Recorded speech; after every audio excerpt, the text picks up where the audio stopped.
Hello everyone, this is Crystal Potthoff from Peripheral Arts. I'm getting really close to being ready for the quilt show where I will be selling, displaying, and demonstrating my Pysanky. This is in Peoria, Illinois, and I've been doing a lot of Pysanky inspired by quilts, and I still have some more that I want to do, or maybe some of the designs I've done, I might do them in some different colors. But this is the last thing I'm going to show you that I'm working on video, and it is, I'm going to make some jewelry with them, and I'm using actually the designs that were on some of the previous Pysanky. So I've got 2 goose eggs here that I have drawn on the design, and I'm going to dye both of these black. I thought about doing some other colors, but these goose eggs are kind of rough. I don't know where I got them. And this one, I don't know if you can hear that. It's got something inside of it. I hope it's going to be okay. Anyway, so I'm going to dye these black and start doing the wax with the white wax. And then I'm really thinking I'm going to need to etch it to get that off. Well, we'll see what happens when I dye them black. But anyway, so this is going to be the last thing, and I'll show you some of the steps as I work along on it. So here I have the 2 goose eggs where I have done the quilt inspired jewelry on them, and with the black lines I have etched them.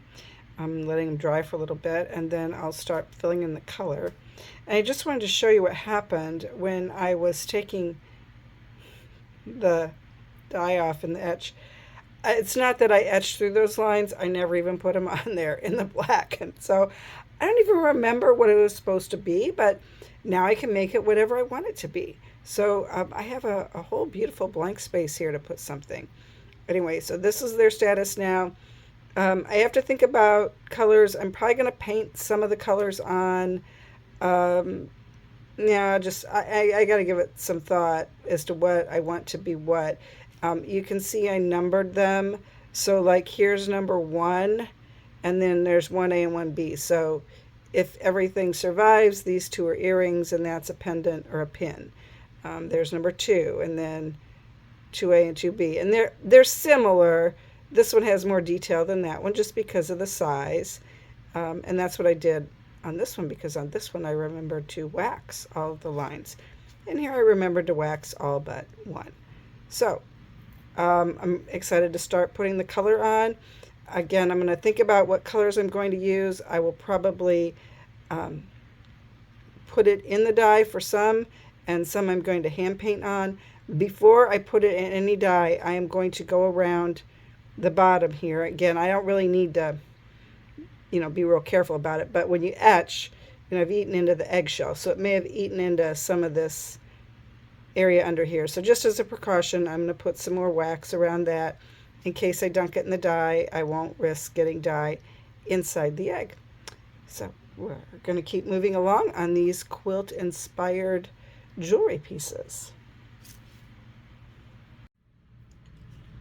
I'm almost ready at the point where I'm going to start painting on or dyeing the egg in some colors. So first off, as I said, I added more wax to the bottom of the egg just in case the plug had the integrity of it was damaged or whatever during the etching process. But I have to tell you, this great idea, and I don't know why I didn't think of it before. But, I number my eggs, or I number the pattern. So this one had 4, and then the earrings were 1A and 1, or, A and B, all the way around it. Anyway, I was going to pull out my notebook and make notes on what colors I wanted everything to be. And then I thought, you know what? Why don't I just write it on the egg?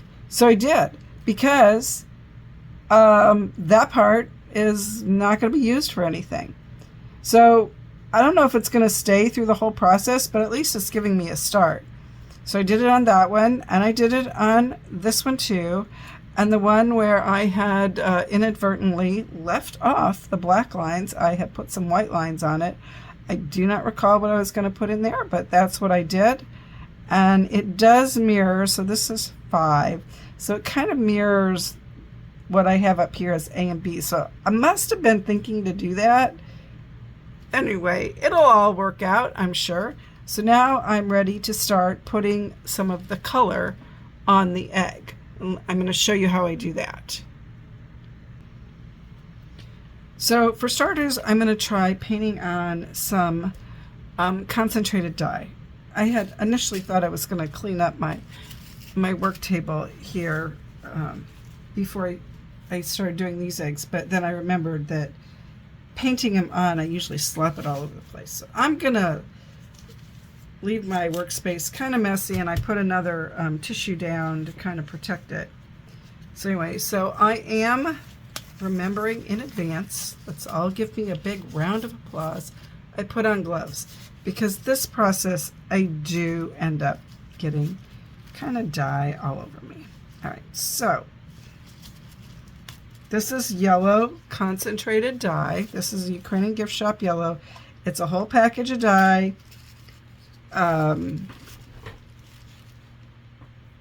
2 tablespoons of vinegar, 2 tablespoons of water, and then just a regular craft paintbrush. I had duct tape in all these colors, so I put it at the end of each. So I have one that's red, orange, yellow, green, blue, and purple, so that I use the same paintbrush for the yellows, and I don't use the blue one in the yellow and turn it green, which I have another video where I was showing that, and I actually did get, I think it was the green in the yellow, but it was okay. I caught it right away, but shame on me for not being more careful. All right, so I'm not going to go through the whole thing, but I'll show you this. So on this one, I want the very center to be yellow. And I'm going to put that on there like that. And then I also want all of this part to be yellow. Now on this part, I'm going to be a little more careful. Well, I guess I don't have to be super careful. So when I use the concentrated dyes, I let it dry before I put the wax on it. It is important that your dyed areas be dry. And I'm going to get this all around here, and it really wouldn't matter if I got it inside of this, but all right, so okay, so I got it all yellow, and then what I'm planning to do is put some red in this area and then blend the yellow and red to get kind of a ombre effect on this. It's supposed to look like a sunflower. All right, so now this was number 1, so 1A and 1B. I'm going to try to do the same thing. I'm going to put the yellow in the center. Put it out a little bit. Oops, I did the wrong area. Yeah, well, that's okay. I'm sure this egg will have to be washed off in between at some point. It will all be fine. On the smaller ones, it was a little harder to see where stuff was supposed to be. I think that was supposed to be red. Okay, well that's okay. I haven't put wax on it, so it doesn't really matter. Okay, I'm going to put some yellow here.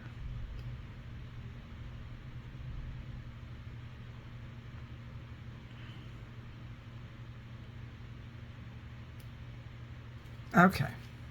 Now, the areas I wanted to stay white, I have already waxed that part. All right, so those I definitely want to be yellow. So then this one I wanted pink and purple, so I'm not going to do anything on that. This one I want red and gold.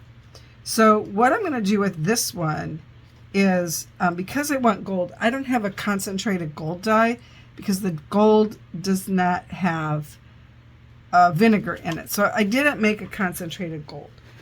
So what I am going to do is actually put down the gold color, and I had to pull out this egg because it's this pattern that I'm doing. So I want to make sure I'm putting the lighter color where I want it. So I'm going to do it yellow, and then I'll come back and put the gold over it before I put the wax on it. Okay, so if I'm looking at that, what I want to be yellow is what is, oh, I guess you can't see it, light pink on that one. We'll just move that one out of the way.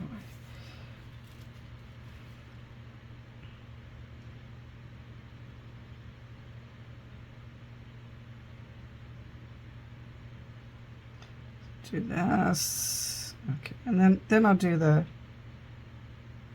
something similar, you know, on these other ones.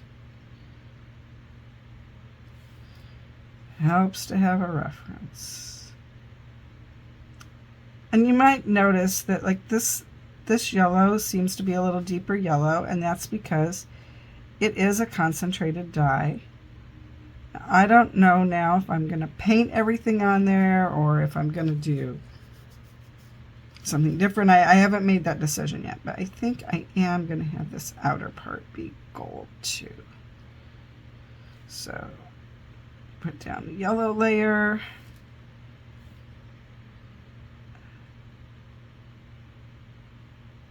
Okay. All right, so now I want to do the same thing on these two up here.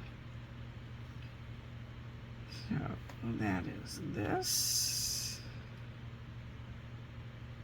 I tell you, in some of these patterns, I was a little ambitious with what I was trying to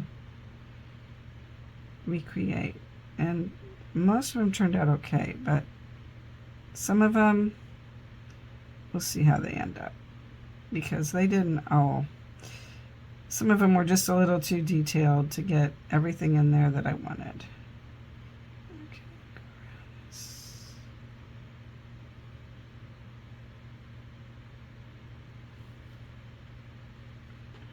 And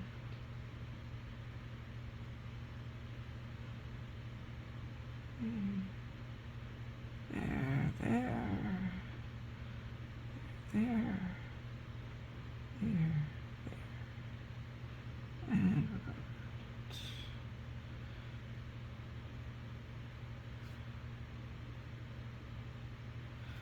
all right, so now let's see what colors I wrote up here. Red and gold. Okay, so all right, so let's see. I think what we'll do with the gold is we'll do this part. This part. And again, I know this isn't gold, this is yellow. We'll come back and put the gold on it later. And I'm not really worried if I got it where I want the red to go, because I'm pretty sure with all the colors I'm putting on here, I will have to wash it off at some point when I get to that. Okay.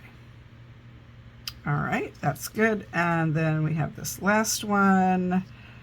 And on this one, let's do this part yellow. Or well, it will be gold, not yellow. Do that outside.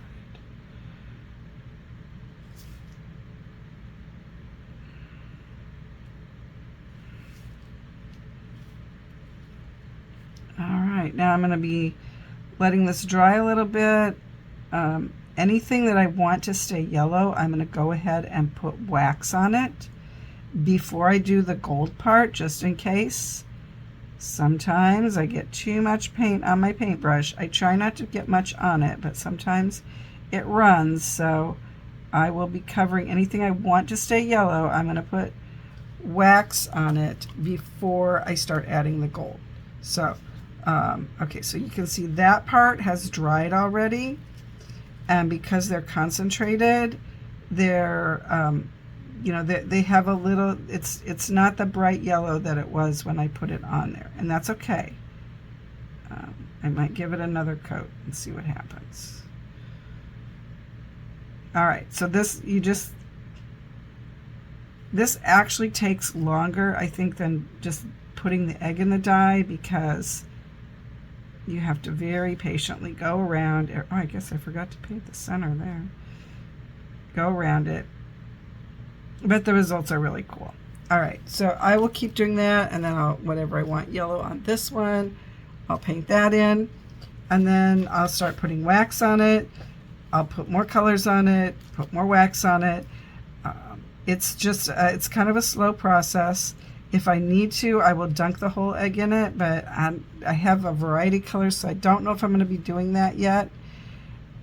If I run across something that would be like, wow, I would like to share this with you, I'll show you that in the process.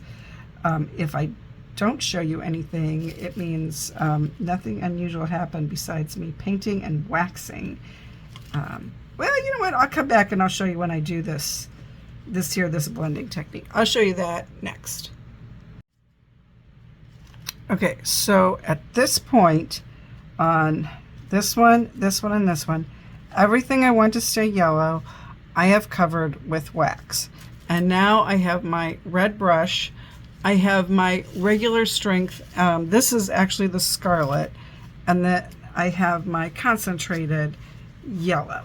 So what I am going to do is do my best to not get paintbrushes mixed up. But first I'm going to cover the whole area with the yellow. And this is the concentrated yellow. If you don't have concentrated dyes, you can just use regular strength. It doesn't have to be the concentrated dyes. All right, now I'm going to take the brush that is red on the handle and I'm going to put it in the scarlet. And if you've ever done wet on wet watercolor painting, that's kind of what I'm doing here. That's my attempt. So I'm going to put it on all the outside ones.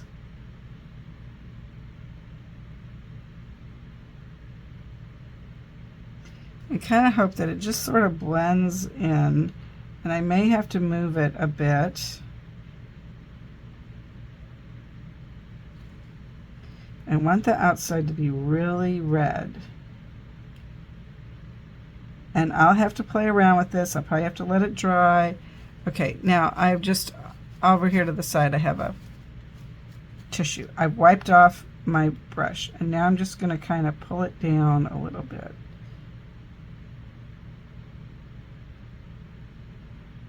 And when you do this, you just have to like do some and let it dry and then go back and do more, and you can fuss around with this for a really long time if you want to. Okay. So I think that looks good for now. I'll let that dry, and then I'll come back and see how it looks, and I'll adjust it later. Oops.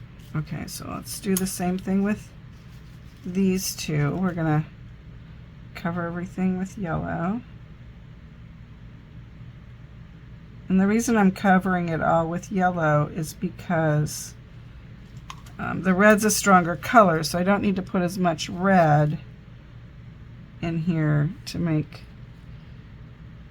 and then let it travel. And yes, I'm touching the yellow paint and then dipping it in the red dye. That is not going to really have an impact on the red dye, so I'm not really worried about that. Okay, now I'm going to wipe it off again. I could actually rinse it off if I wanted to. I mean, I could have done that too.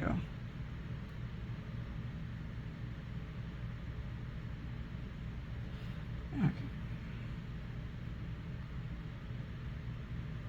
And I learned this technique from Mark Mahusky, and I probably pronounced Mark's name wrong, sorry. He does a lot of this technique. His work is absolutely beautiful, and I'll put a link to his work in the description below. So, okay. Oh, yeah. Okay, that looked good. Maybe a little more red over here, though. Okay. Now, I do want the outer part to be red, so I'm just going to cover that with the red.